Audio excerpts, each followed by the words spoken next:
The man will never fly. Grant, Christina, Mimi, and Papa stood and looked at the little red airplane. It had "My Girl" written on the side in cursive. "Are we all packed?" Papa asked. "Everyone's stowed away, Captain," said Mimi. Grant and Christina giggled.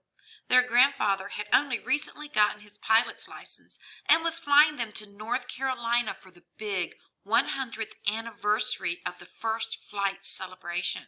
So think about, what does anniversary mean? And what was the first flight? It was going to be a big deal. Her grandmother had been writing books about the Wright brothers' incredible first manned flight for more than a year. "Then all aboard," Papa said. "Don't you have your planes and your trains all mixed up?" Christina teased Papa. Papa roared with laughter. "Planes, trains, automobiles, camels, donkeys, rickshaws, whatever it takes, we're going to be in Kill Devil Hills in time for the whole shebang," he promised. The whole shebang was supposed to be everything you could imagine to celebrate the first flight. The President of the United States was coming. So was the aircraft carrier Kitty Hawk. There was going to be a big flyover of all kinds of aircraft, including old-fashioned barnstormers, as well as the latest spy planes. And, most special, a replica of Flyer, Orville and Wilbur Wright's first real airplane, was going to be flown over the sand dunes at Kill Devil Hills. Of course, thought Christina, Mimi was most excited about the black and white first flight ball. Her gown was beautiful, all black satin with white trim and sparkly crystal stones. She swore she was going to wear red shoes beneath it for good luck. Christina sure wished she was going to the ball. She looked over at Grant, who was strapped in wide-eyed. He'd never flown in a plane this small before, and he looked a little scared. "It's okay, Grant," Christina told her younger brother, who was 7.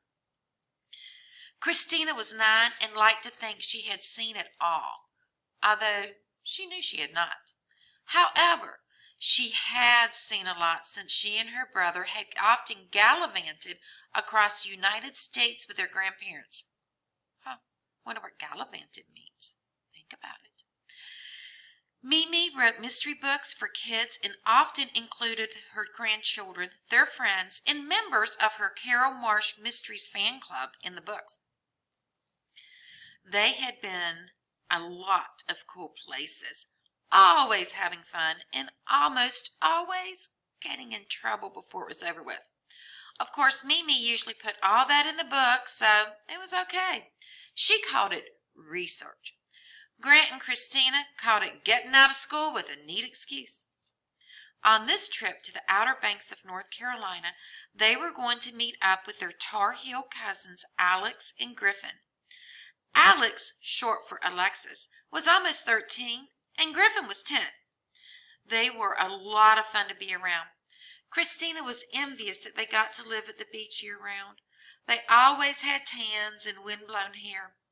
They knew how to surf and hang glide and all of that beachy king stuff. Christina hoped they would teach her some of that this year. She was not used to going to the beach in the winter, though. Why couldn't Orville and Wilbur have made their famous first flight in the summer, she thought.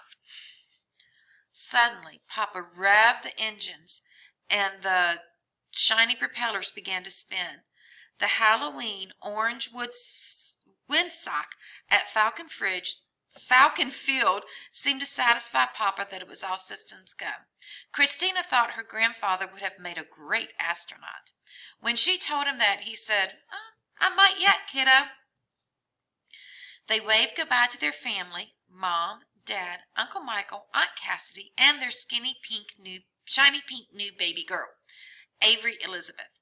Christina couldn't wait until Avery, or Ducky, as Mimi called her, because she had so many outfits with ducks on them, was old enough to join them on their trips like this. As the little plane began to speed across the tarmac, Grant grabbed his sister by the hand. "Hey!" he yelled over the noise of the engine. "Don't Mimi and Papa belong to the Man Will Never Fly Society?" Yes, Christina screamed back at him. The adults in front couldn't even hear them. Then, if man will never fly, what are we doing in this contraption? Asked Grant. Christina laughed. Oh, Grant, you've flown on airplanes before, lots of times. I know, said Grant, his voice stuttering as the plane's wheels seemed to bounce across the runway, but they were big. This thing feels like a rocking horse. Christina held her brother's hand tighter as the airplane suddenly swished smoothly up into the air. A little turbulence rocked them left and right, and they were pulled up into the sky. As Papa banked into a turn over the beautiful forested city where they lived, Peachtree City, Georgia, Grant seemed to relax. His sister's hand dropped and stretched and yawned as though the takeoff had been a piece of cake. I guess man will fly, Grant admitted. Well, thousands of people are sure counting on it in North Carolina this week, Christina said, fishing around in her backpack for some pretzels. As he leveled the airplane, Papa glanced back at his two grandchildren. Orville and Wilbur, here we come. Everyone, including Mimi, laughed. That's because they had no way of knowing that they were flying into the strangest mystery they had ever encountered, and that the fate of the Big Deal celebration would be up to 4 kids.